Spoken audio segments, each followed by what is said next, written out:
I managed to launch two careers. I launched nursing career and acting career. I did this commercial when I was super pregnant with twins. I literally had the commercial December 12th and I delivered my twins December 30. I had the C-section. It was such a great experience. And you made 1,200 a day. A day? A day. Wow. And last year, we had this shaking news that my husband has cancer. Oh. And that's why I started to think that I need to work now because his income changed. And I was thinking, is this how I'm going to work my whole life? What is up, guys? Jason here. Welcome back to our channel and our series, Nurses to Riches, The Road to Fire. If you thought nurses could only work at the bedside, then you haven't seen enough of our videos. And in this episode, I'll be speaking with Lee, a nurse who emigrated from Crimea, Ukraine to Vancouver, Canada with dreams of becoming a nurse and an aspiring actress. She's already had roles in a few short films, but her world has turned upside down after recently finding out about a terminal diagnosis her husband has received. In this video, Lee will tell us about the challenges, accomplishments, and perseverance she has faced as a woman, a nurse, a mom, and an actress.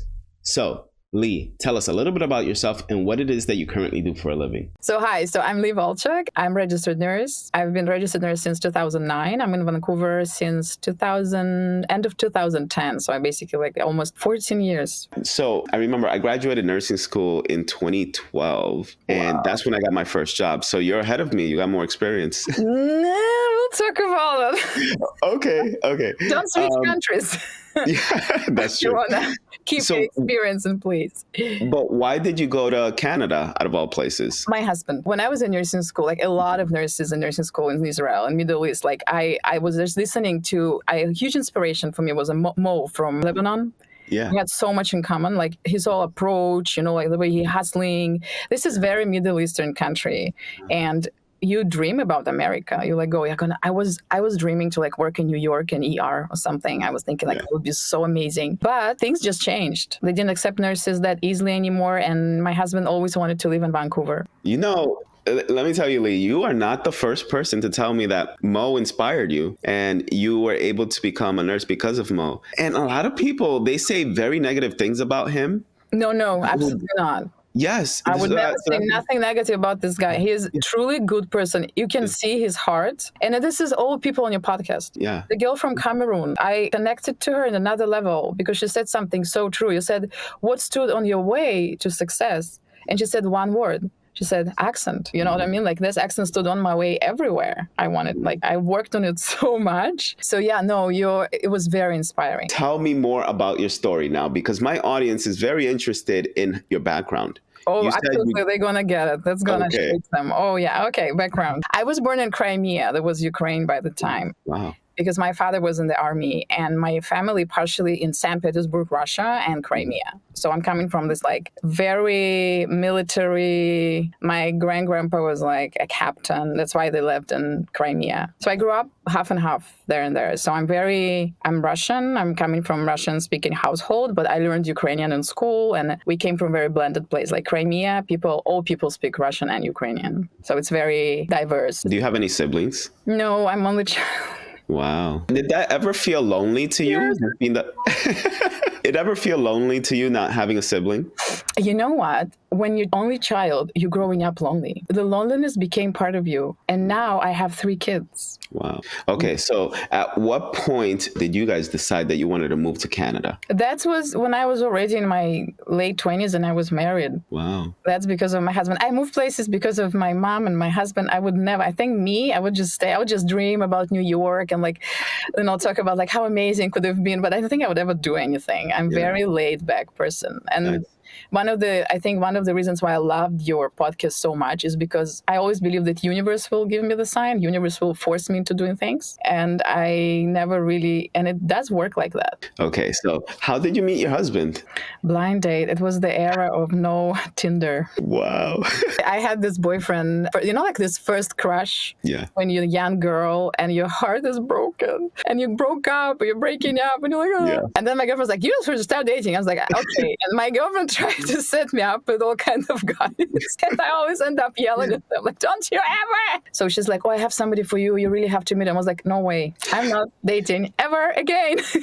And eventually I came to work, and one girl telling me about her date. She's like, so I go downstairs and I buzz his floor and he's not answering. And I was like, my life is so boring. I need to start dating. So I told my girlfriend, I was like, just give him my number. But I said, like, but if he's short or if he's like rude or cheap, I'll kill you. I was like, don't set me up with all those like weird guys. And she was like, you're gonna love him. And he calls me and he was like, hey, where are you? I'm waiting for you downstairs. I was like, I'm coming downstairs. So I came downstairs. I saw him and I was like, this is not real. There's no way he's real. It's too good to be true. And we had this amazing date. Finally, somebody knew what he's doing, where he's going, you know, what he wanted to do with me. I think the interesting part was after 2 weeks, he told me, you know, I'm so happy that we're together. You know, we're so young. He was like 24, I was 21. And I was like, you know, we can travel and enjoy, and then we can get married and have children. And I looked at him and I'm sitting in his car and I go, I will never get married. And I hate children. I have 3 kids and I'm pediatric nurse. Wait, how many years have you been together now? 20.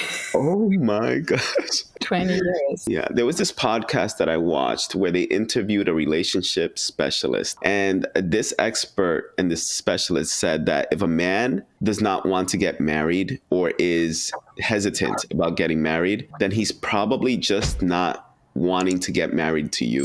Because when a man is in love with a woman, he will know it immediately. I really do believe that because I have many friends and I've known many coworkers throughout my life. But one friend in particular, we named our son after him. But I remember he met his wife and within 3 months, he had proposed to her. And they've been together for like 12 years now or something like that. A really long time. But they're like the perfect couple. They can finish each other's sentences because they know each other so well. And it's just the chemistry between them. You can tell they were like meant to be. It's very rare. I had to tell you, like, more I live in this world and I see couples now, and, you know, I'm in my 40s now. Yes. I see couples now and everything goes so off now, like with people, especially after 40, because after what happens to you in your 40s is that you start to rethink because it's like literally the last years you're that young, that energetic. You're starting to feel. And last year we had this shaking news that my husband has cancer.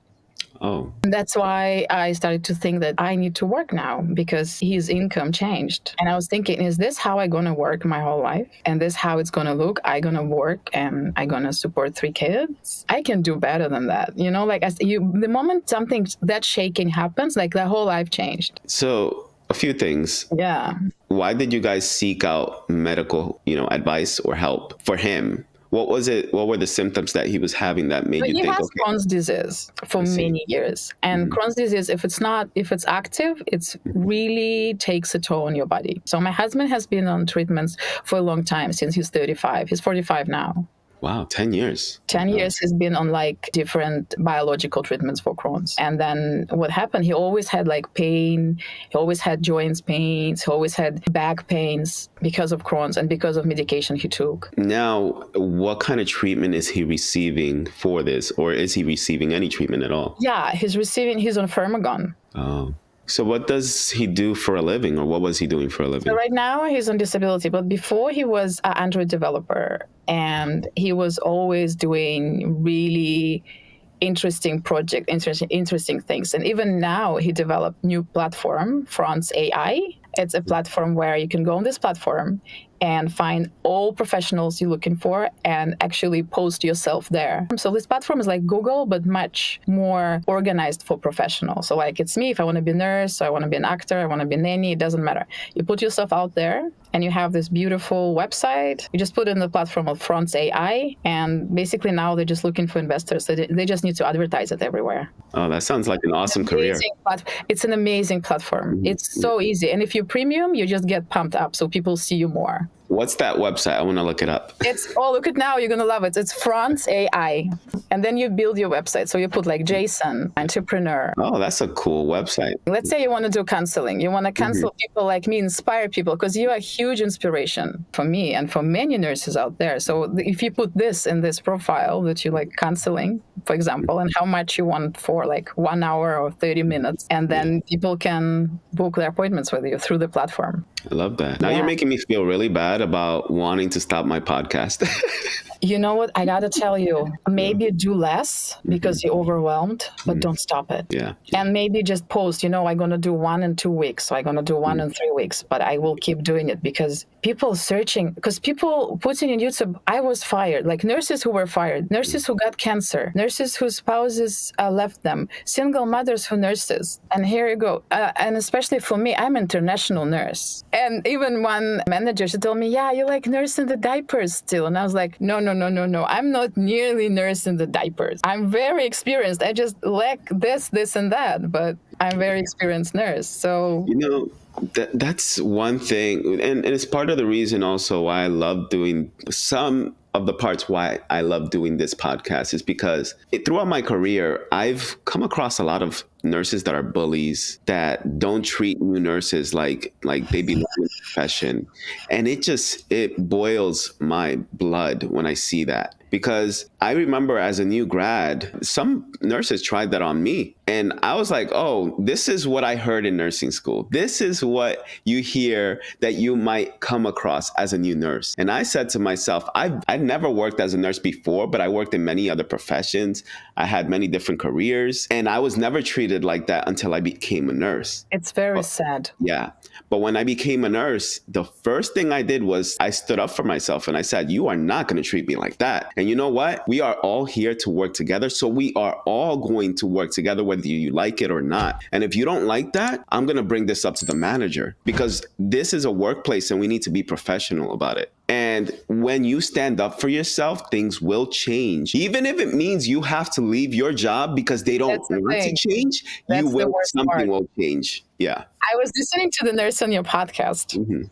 She's from Quebec. And so they see Vancouver. Melanie, that's Melanie. Yes. And I was like, that's so interesting. I have to do this podcast too, because her story is success story. Mine is not, it's in the, I'm still in the middle, but it's so different here in Vancouver. It's a lot of competition over jobs. Every single job you post out there, even now, it's so much better for nurses because I think they really don't have nurses right now. I don't know what happened exactly. Maybe they're predicting that nurses will actually retire and they will have no nurses at all in 20 or 30 years. Well, I'll tell you what happened. A lot of your nurses are leaving to the United States. Leaving to the United States. Yes. So you don't know this, but I'm on TikTok as well. And I get a lot of messages from nurses that are in Vancouver and all across Canada who said they're doing travel assignments in the United States now. So they want to meet you. They want to talk to you.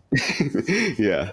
Pretty much. And I remember I contacted agency and she said, where are you working? At the time, I was working for pediatric home care. And she said, if you're working for pediatric home care, I can help you. I only hire nurses who work in acute setting. She said, work anywhere part-time for 6 months and contact me again. So I figured that if I want to be a travel nurse, I have to find a setting that is acute. And it was very difficult to get from pediatric home care to acute setting because I was private. I didn't belong to any organization. It was private, even though it paid well and it was good at the time. But it took to switch to acute setting was nearly impossible. So tell me, how did that transition go and what kind of things did you have to do to get into an acute care setting? I needed COVID.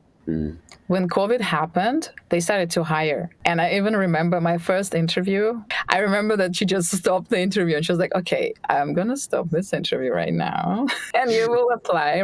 And I was like, what should I learn? I knew nothing. And it was interesting because I told her, I was like, I've been working 5 years, 6 years for pediatric home care and it's all very new to me. She's like, oh, don't worry. She was like, it was going to be so simple. It wasn't simple. But today I was thinking, why did you freak out? It was so simple. I just panicked. And she was like, okay, we're going to stop the interview. You can't continue. I was going to ask, were all of the questions in their interview nursing scenario related, or were there any personal questions that they asked? Some very small amount of personal questions would be just tell us about yourself a little bit. But then all nursing scenarios, and they're all about safety, prioritizing, working with LPNs, delegating tasks, and scenarios going to be like diabetes, acute pancreatitis, MIs, fall, angry family, what you do with them. Sometimes the physician who is pushing you to do a task you're not supposed to do, things like that. You know, every interview that I've had, honestly, in any job, really, I learned very early on that if you just put the hat of the manager on you and the person that's interviewing you, what is it that they would want to hear? And when you think about it from that perspective, if you were a manager, what do you want to hear from an employee when they come to you with an issue? That's the answer that you need to give them. And I always think about it like that. I've never gone through an interview and not gotten a job because I always think about it from a manager's perspective. Yeah. Like, what is it that I would do? I remember the interview that I had for Kaiser, the hospital that I currently work in. I was expecting there to be a panel of interviewers. And apparently the person that was supposed to be the director or the manager of the department wasn't available that day. So I had to meet with the director of the department. So she was above the manager. Oh, yeah. And I was like, oh man, this is serious. Like, it's not the manager, it's the person above the manager. So when I come into the office of the director, she starts asking me questions about my life, what I've done in my previous jobs. And then she asked me maybe like one scenario-based question about nursing. And after that, we started talking, like I started asking her some questions, and we got to the point where the interview evolved into something that was not even an interview. We were just talking about our lives. And before the interview ended, she was like, okay, you got the job. I was like, wait, you're not even going to give it you right away? day or two? Yeah, before the interview ended. Wow. And she was like, yeah, you got the job. I'm like, wow, it was, thank you, I guess. So, you know, and again, it's just like when I speak to people, I like to relate to them in some way. Even if we don't have something in common, I will find that one thing that we do have in common. And I feel like people should be able to do that.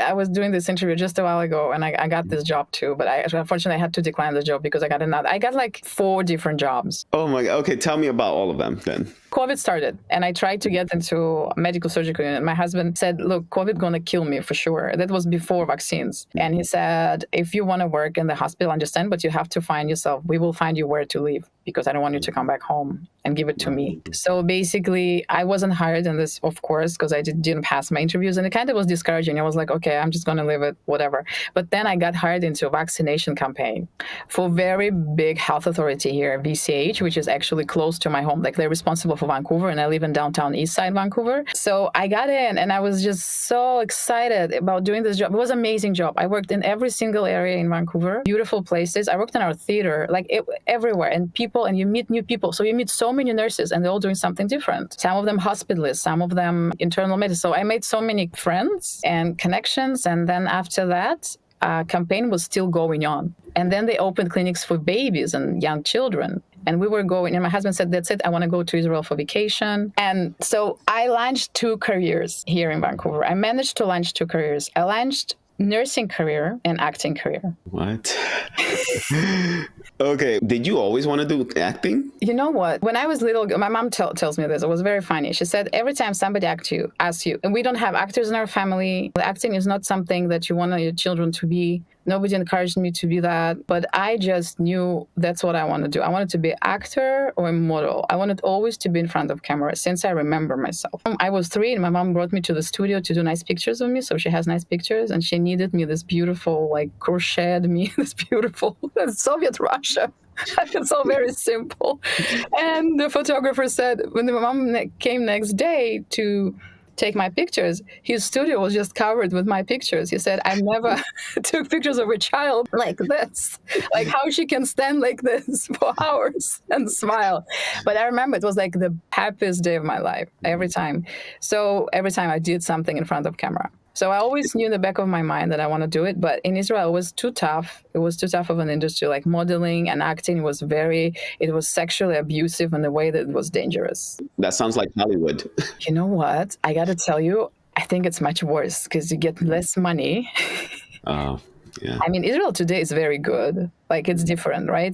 Everything changed since I was teenager, young girl, young adult. But back then it was so sketchy. It is Hollywoodish, right? Everywhere. Yeah. I think the moment you put yourself out there as an actor, especially if you're a young girl or young boy, it doesn't matter. Like you're young and good looking, you're in trouble.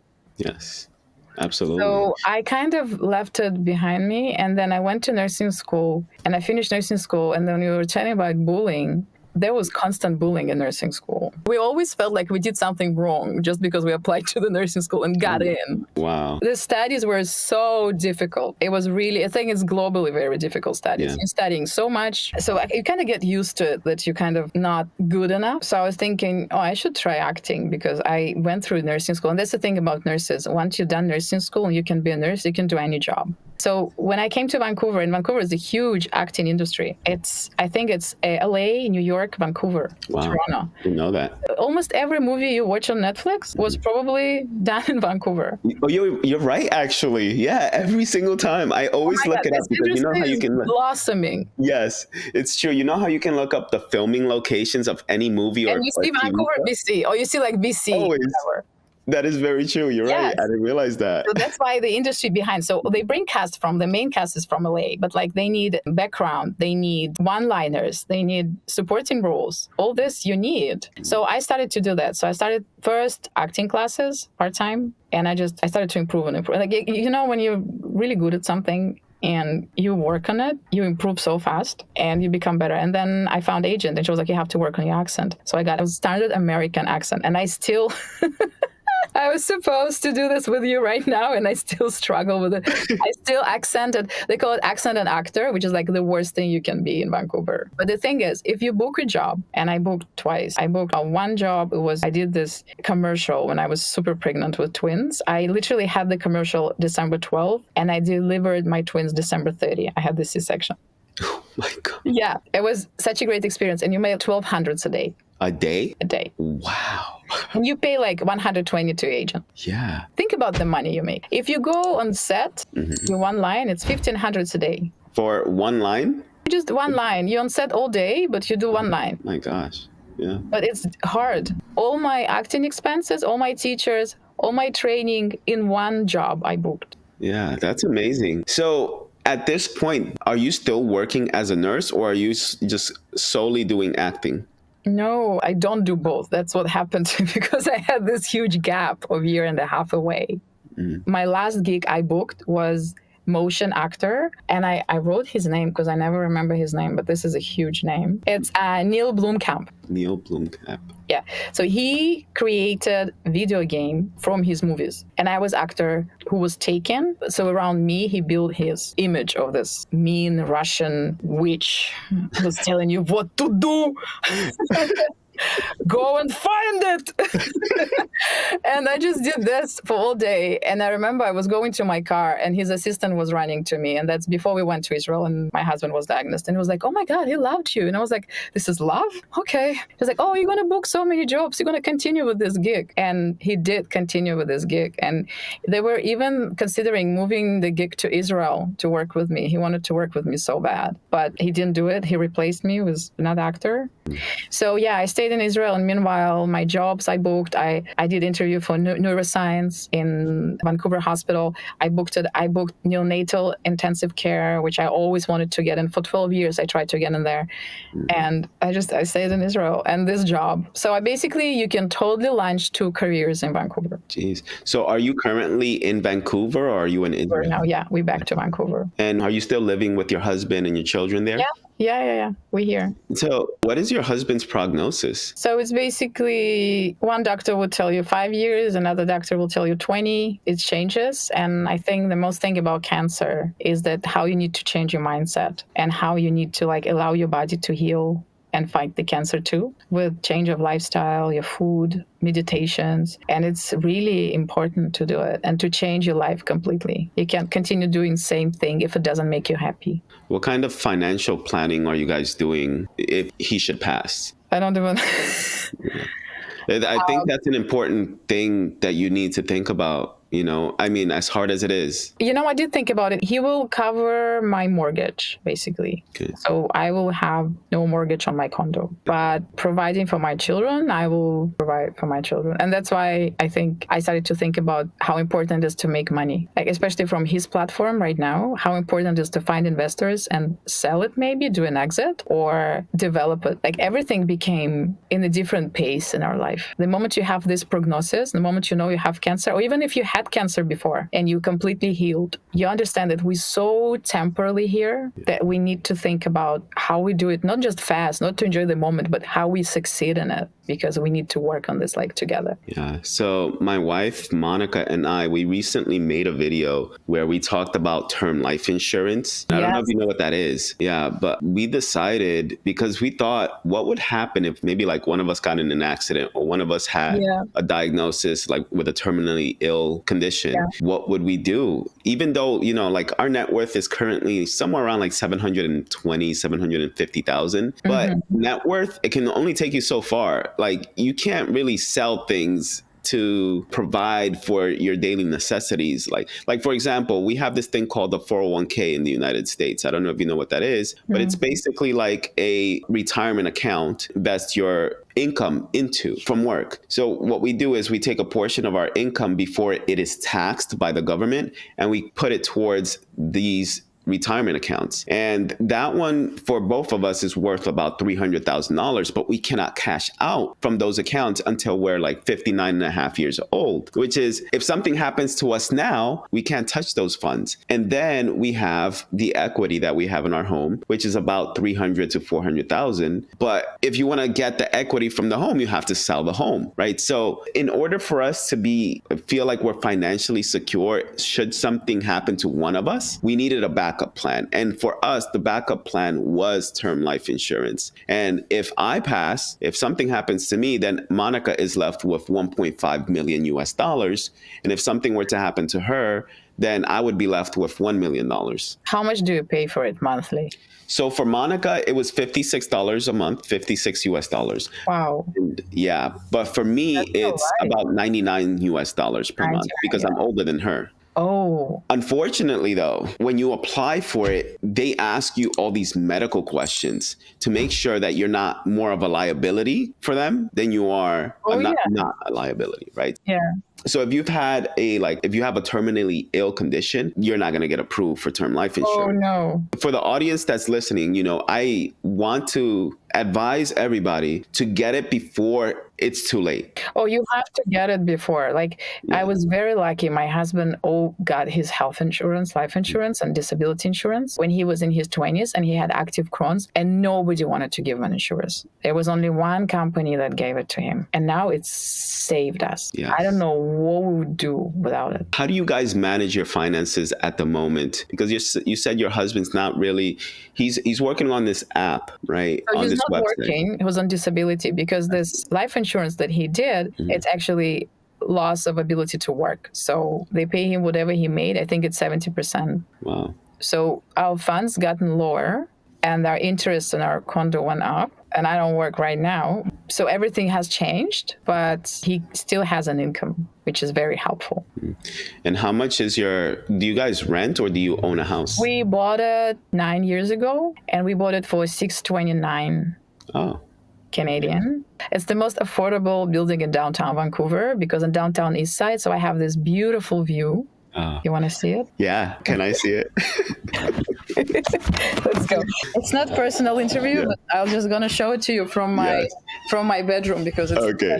So the view is amazing, but once you go downstairs, it's just opioid crisis hits you in the face. Oh man, you really? Actually see the ugliness of this, like what's happening to us in North America. And BC is second place. So America is first place. Ta-da. Wait. Yes.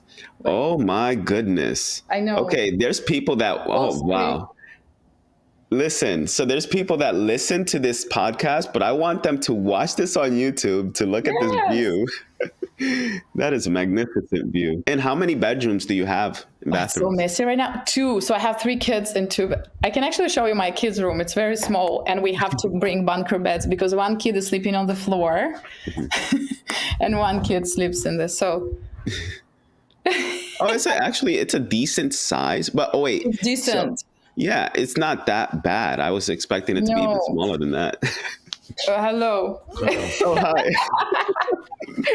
Does he even know who I am? I know, it's great size. It's the office my husband built to himself because it's so, my place is, once you have kids, if it's more than 2. Listen, so we have 2 kids. We have a Ooh, 17-year-old two is daughter. good. She's going to be 18 this year.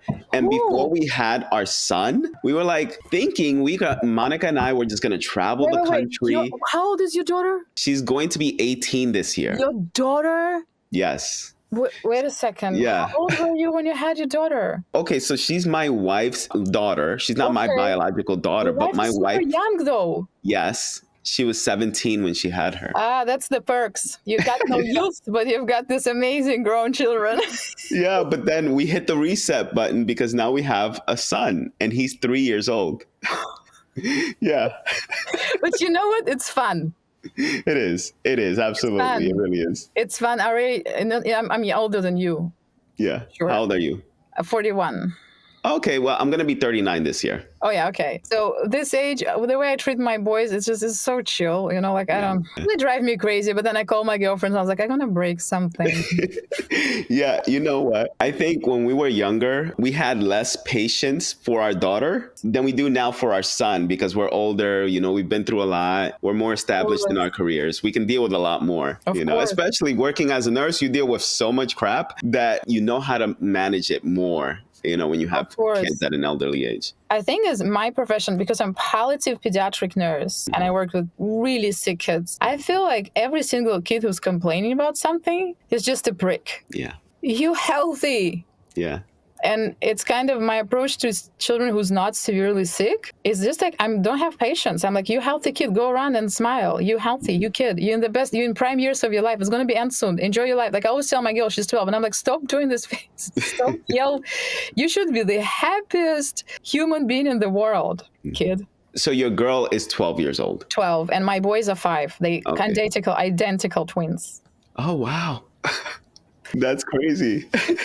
Before the prostate cancer hit us, Yeah. my husband was like, go, make 2. Because for me, I'm NICU nurse. My background is NICU nurse. And that's what I did in Israel before I came to Canada. But I just wasn't successful at launching it here. And to hear that I have identical twins and I had miscarriage before was just, I remember I cried. Because I knew how dangerous it is. And I was contracting my whole pregnancy. So I was in bed rest for 8.5 months. 8.5 months? Yeah. But I did a short movie. The name, I did amazing short movie. I was so pregnant. I came on set because I was sure I'm going to miscarry. I was sure I'm not going with pregnancy won't last. When I did my interview, it was like June. They were like, okay, you're in. The name of this movie is The Gift. It's amazing. It's about actually mother whose father leaving her and she's alone with it's movie must watch The Gift. The Gift. You can see it on my IMDb too. If you do leave Allchuck, The Gift will be there. All right, let me look you up. And I came on set and it was August and I told them, guys, I'm actually pregnant still. And one of the girls like, you're pregnant? I bring Doppler. Like, okay. She wrote Doppler. This girl is amazing. She's casting director in Vancouver now, very successful. Wow. So she checked in and everybody can hear the heartbeat. And I'm like, guys, do you want to be really surprised? Move here. And then they could hear another heartbeat. And the whole set was like, it's not, what? I was like, yeah, it's twins. So to shoot this movie, I couldn't do what I wanted to do there because I basically was in bed rest. And then I had the commercial too. So I did this movie. It was an amazing project. I did another movie where I was nurse on set. They needed nurse. I did another movie and I did the commercial. Wow. While I was supposed to be on bed rest. Wow, you were supposed to be. And I consolidated NICU clinicals. Oh my gosh. Completely and totally risked 23 weeks pregnancy with twins. But they kind of knew it, so I was sitting all the time. I said, there's no way, I need to go back to the NICU when I'm done my maternity leave. But I still wasn't hired. And how many weeks were you with them when they were born? 33 and 6 days. Okay. Yeah, it was emergency elective C-section because I had HELLP syndrome. Oh my gosh. For people who watch and they don't know what HELLP syndrome is when basically your liver collapses. Yeah. That was tough. Like my whole body completely got like ruined. And it's interesting because you don't listen to the doctor when you're NICU nurse. You think you know better. My doctor said 32 weeks, I'm going to book elective C-section for you. We're going to pull them out. And in my head, I told him, no, 32 is too early.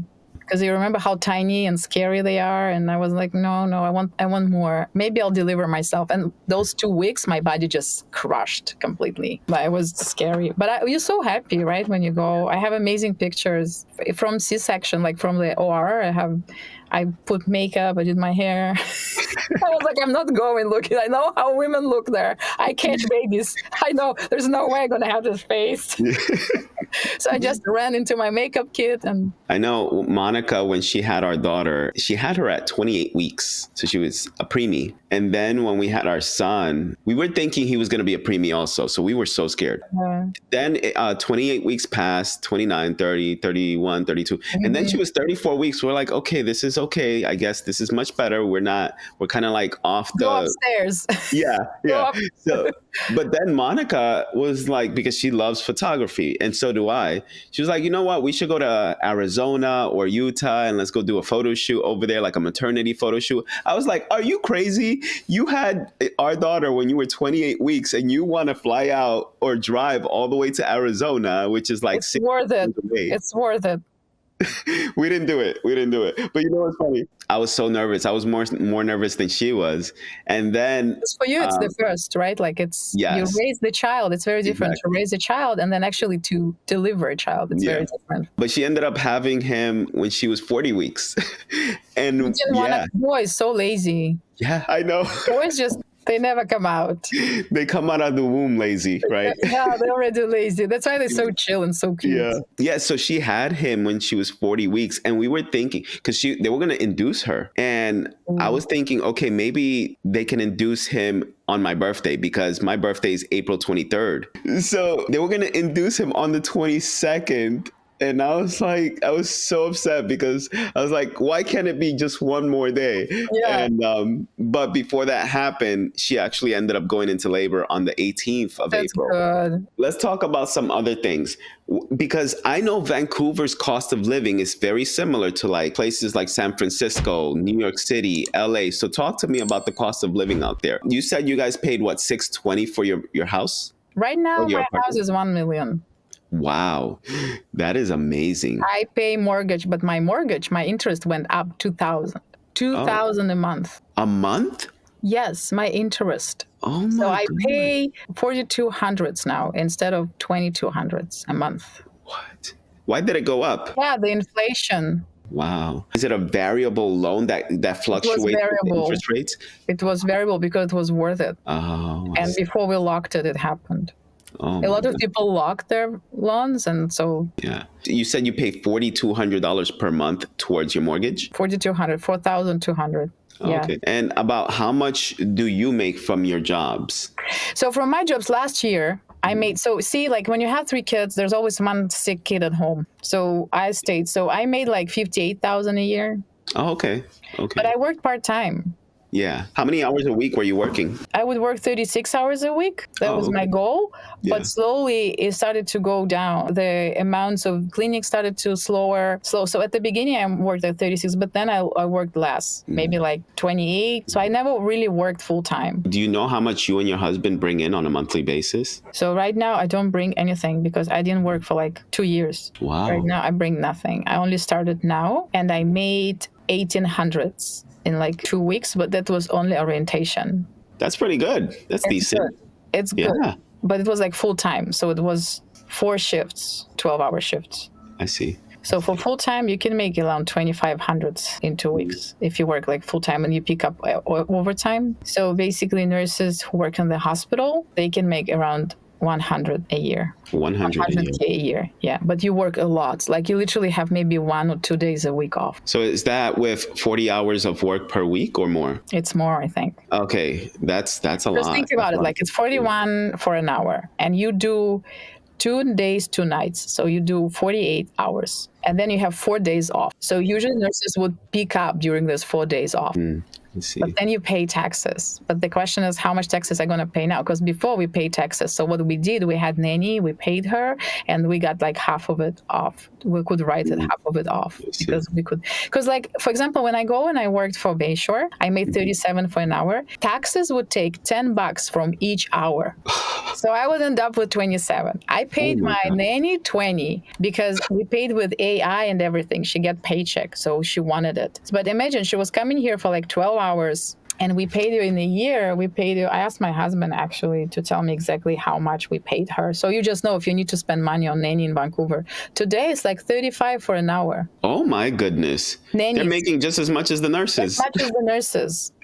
We paid her $13,760 a year, but that's for twice a week all day. But she would come and like clean and be with my kids. Oh, I see. But then we paid AI, and so she could claim. And we roll. Wait, what is AI? So that's basically if you can't work or you. Oh, it's like unemployment insurance. It's pension plan, and if you can't work, so that worked for her very well. Oh my gosh! But think about it. Like she made $13,760. Right, in a year. No, it's durable. I made like 58 in a year. And then because we both work, you could write off half of it. So nanny is basically, it's worth it if you pay them actual check, like paycheck. I see. If you pay cash, it doesn't make sense because you go to work, now you make like 27 an hour, and then now I would make maybe 40, 41, but then still okay, like 30 something an hour, 31, 32, and you pay your nanny. If you found somebody for 25, good for you. Okay, so you pay your nanny just as much as right now I don't have a nanny. Oh, you don't have, because you're a stay-at-home mom pretty much, right? My mom. So I was thinking if I could pay my mom, that could have been nice. I could pay her like a paycheck. Yeah. In addition to, let's say you have your groceries, you have your mortgage, car, insurance. And you said you brought in $1,800 for 2 weeks of work, right? And that's working full time. Yeah. Okay, I just pulled it up because I have my spreadsheet, right? If you work 40 hours a week out here, that's why I'm like obsessed with like California and numbers, right? If you work 40 hours a week over here, you're making $222,000 per year at Kaiser, the hospital system that I work in. But that's with the number of years of experience that you have. I'll move to California. Give me 6 months. I literally need 6 months in acute setting to be able to become travel nurse. My gosh. Yeah. I think you would be better off financially if you were to move to Northern California, like specifically around. I love Northern California. Where are you exactly? Near Sacramento? Well, I'm in Sacramento, but there's many other parts. Like Folsom is up and coming. There's so much development going on over there. And Monica and I, we're actually doing this new series where we're going to the different neighborhoods and the different cities around amazing. Here. Yeah, and we're recording videos of the houses in the areas so that you guys can see how much you can afford if you were to live here. And I'm also talking about how much money you would have left over if you were a nurse over here after paying for your mortgage. So yeah, that's the plan for the next foreseeable future. We're going to have a special series where we go around different cities in California. Yeah. And we just show people what the homes cost and what you can afford if you were a nurse in those areas. Yeah. I do think about my future, but I also think about, because all the nurses on your platform, eventually the entrepreneurs. Yes. They all became, and I'm thinking, I know so much.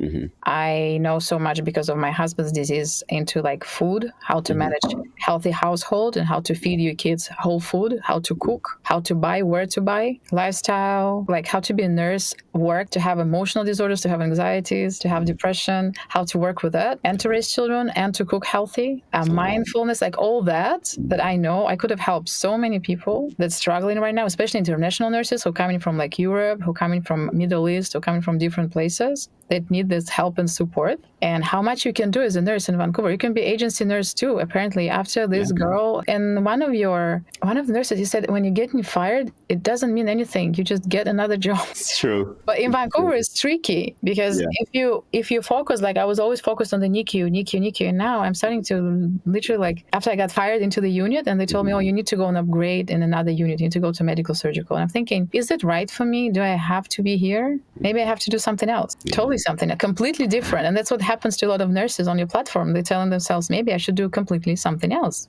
See, the thing is, when you're an employer and you work for yourself, the possibilities are endless. You know, like you can go into any area that you are passionate about and turn it into a business. And because you're so passionate about it, you would put your heart and soul into it. And the more effort you put into growing that business, the more money you make, obviously, right? Because if you do it right, like for me and Monica, we were so passionate about photography. Like that's something that we really love. We've always loved that. So when we started traveling after we both became nurses, we were like, okay, maybe we could start recording videos of our travels. And we did that. We started a YouTube channel that's unrelated to this one, but we started it a long time ago. And then we ended up getting sponsored by a few companies. One of them was GoPro. And then how did you got this being sponsored? Like my husband did it. We did it so much. We recorded. My husband is an amazing photographer and videographer. We recorded our trips to like states with our car. He just got this new car, had this new Audi, and he was like, "Oh, I'm going to be sponsored by Audi," because like I can show them that she can actually care around her. You can connect this minivan to the Audi, and the car is able to actually drive with it. what? Yeah, we had this like mini. It's all over his website. Like my husband Gil Zayek, if you Google him, you see like that he's all these journeys. But I think that it's about where did you market yourself? How did these companies found you? YouTube. It's all YouTube, right? YouTube, yeah. But now with social media, you should really like look into this. I always tell everybody if they want to get into anything, start creating social media accounts. All over TikTok, Instagram, YouTube, if you can. Even if you only pick one, but at least create the account in all of them. But pick one that you really want to focus in and start making content on it so you can get recognized. Because Monica is now helping me with the short form content. So she's posting on TikTok and Instagram. Yeah. And one of her videos actually made us $1,009 in one day. So that's the potential, earning power. That's exactly what I want to do. I think that without that, today you can't do much. Yeah. So I have a lot of viewers that are probably going to be like, hey, she's really interesting. And I want to know how it is that she does what she does, how she got into acting. So if someone wants to reach out to you, how would they do that? Oh, I'm on Instagram, Lilush Style. On YouTube is Liv Volchuk is my name. And I'm on TikTok too, but I'm not much. Everybody keeps telling me you need to work on your TikTok. My husband keeps telling me YouTube shorts are the most important ones. So what do you think? Like, what's the best platform? I honestly believe we make more money from TikToks than YouTube shorts. And if you do YouTube shorts, it's hard to go from YouTube shorts to YouTube long videos because this audience that you get from YouTube shorts might not want to watch your YouTube long videos. They have a shorter attention span when they're watching these YouTube shorts. And they're interested in the short videos. They're not interested in long content. So I would recommend you go with TikTok because you can quickly make a lot of money through TikTok. Especially, just talk about your experience. Everything that you talked about in this interview, I think if you were to speak about that on TikTok and always tell a story, people love hearing stories. And if you can do that through TikTok, you can make so much money. I have a question to you. Do you mentor? Well, not mentor. I do consultations, but I don't do mentorships. You're not on France AI yet, right? You don't. Not yet. Not yet. That you do consultations. I get asked all the time. Did you think about it, like as how much you would charge, for example, for like 30 minutes? Okay, I have consultations on my website. And here's the thing. When I first started, I got overwhelmed because I had consultations every single day of the week, right? And even these podcasts every single day of the week. So there was one time my family had come over from New York City and New Jersey. They came to visit us. And I remember we were going to San Francisco to go like show them around. And I was in our car having a consultation while they were out there enjoying themselves. And I was like, you know what? I need to either increase my work pricing. as a nurse? Yeah, but I only work like 16 to 20 hours a week, average. I don't work that many hours. You're still working as a nurse. That's amazing. You have to, or you just love it? You don't want to? Yes, at this point, I still have to. But the reason why is because, for many reasons. One is I still want to feel like I understand my audience. And in order to do that, I feel like I still need a perspective on what it's like to be a nurse, right? That's one reason. But two is the financial reason. If I went full-fledged on just doing content creation, I know we can replace our income 100%. But I'm not ready yet. I'm I'm so analytical. I think about so many different factors. And we have a child who's 3 years old, and we have a daughter who's going to be 18 and she's going to go to college. So I think about all those things, and I think about my wife. She doesn't have insurance. She gets her insurance through me. They all do, right? Health insurance and dental insurance. Another thing in America, your health insurance. Exactly. But you know what? The health insurance, we don't even pay for health insurance. What we do is we have a union. The California Nurses Association is a union of nurses that go and bargain for our benefits and for our the same. salaries. We have same in BCNU. Well, the union that represents us is one of the strongest unions in the United States. And when they bargained for our benefits, they got us health insurance, dental insurance. They got us our vacation pay, like paid vacation leave, sick leave, bereavement leave, continuing education pay. They got us a birthday holiday, a floating holiday, and they got us these raises of like 6.5% the first year, 6.5% the next year, 5% the year after that, like 22.5% raise over 4 years. And they did all of that. And we only have to pay $78 every 2 weeks just so we can have all of that, right? So for our health insurance, I don't have to pay out of pocket. I only pay the $78 every 2 weeks, and it covers all of that. Wow. I know. So it's a little different. You can see like how Canadian nurses, and I think it changes from province to province. Yeah. Like everything completely totally changed in Canada. Before, for international nurses, I went through hell when I came here. I did my English 3 times. It was Canadian nurse exam. It was totally different from, it was like NCLEX, but it was different. I had to do exams as international nurse. I had to do so much. And today it's completely and totally changed. Today you need your NCLEX and your English and your registered nurse in Canada. And if you didn't pass your English, you can go in Toronto, you can go volunteer, receive like a letter that your English is good enough, and here you go, you're registered nurse in Canada. Everything has changed recently. Yeah. For international nurses, it's much easier now. So if international nurses can get to States and they can go to Canada, if you're refugees from Ukraine, if you're refugees from Arabic countries, if you're refugees from Israel, it doesn't matter. If they all have those passports and they come into Canada, it's much easier today. It has changed completely. That's good news, because I know there's so many international nurses in my comment section that are like, hey, how do I get to the US? How do I get to Canada? Give them my account, my email, buchna@gmail.com. They can ask me. Okay. I will have them do that, because there's too many of them. Completely. Too many, right? Yeah, there's too many. Crazy. And the thing is, I don't want to give anybody any consultation about international nursing if I've never been an international nurse. I don't want to tell you what steps you need to take in order to become a US nurse. I don't know anything about that. All I know is what it's like to get your degree in the US and become a nurse in the US and make a lot of money in the US. Yes. That's what I know. Yeah. You know, and I like to keep it genuine. I don't like to be dishonest just so I can make extra money. I know people like that. I know people that are willing to bend the truth just so they can make extra money, and I don't like doing that. It's changing all the time. Like if I knew, you know what, the only thing I don't regret, but I would completely and totally change. Me, I was struggling with this nursing. My goodness, it was so difficult. I had to take courses for like a year, and I was in a good place. Some people had to go back to nursing school after the exams and to do people had to do like 1 year program. But after 1 year program, it was easier to get jobs. For me, I couldn't get jobs. So you need to know all these details of what to do. But today, if I would know how nursing would look today, I wouldn't bother. I could have challenged LPN exam and work as an LPN, and then to do NCLEX and nail it right away, and to become a registered nurse in Vancouver, because I would know my English, like to do English exam and NCLEX, and that's it. You're a nurse. So everything has changed. All right. So I'm going to send all of my international nurses to you. For me.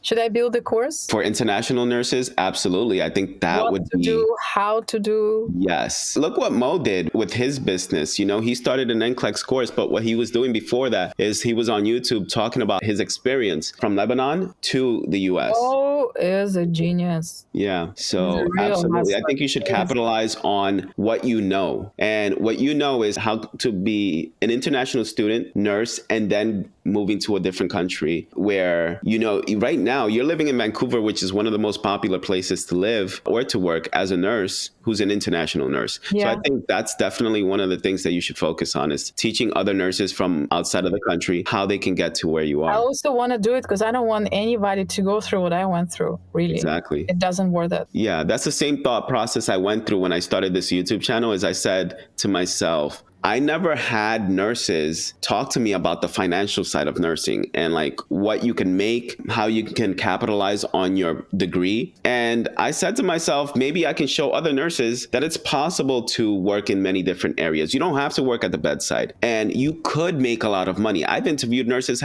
who make, like Mo, he made $1 million per month. And then I have He nurses, is several an nurses. artist. I don't know. This guy is like, oh, I do this, so I'll open the business. Yeah. And I was like thinking, oh, his wife probably watching it thinking, damn, I know. why was I so mean? Could I do nicer? I am going to have you just repeat your contact info because again, I know I'm going to have international nurses wanting to contact you. Okay, so they can reach me on Instagram. My Instagram account is right here. Link my account and link my YouTube too. Okay. If you can link it, that will be amazing. And if you can link my husband's Fronts AI, where they can go and post themselves for free. Yeah. Because more users we have, that's amazing. If you enjoyed this video, then watch this video here where I speak with a nurse who lost her jobs while caring for her cancer-stricken husband, only to end up losing him as well and having to figure out how to raise herself and their children on a single income.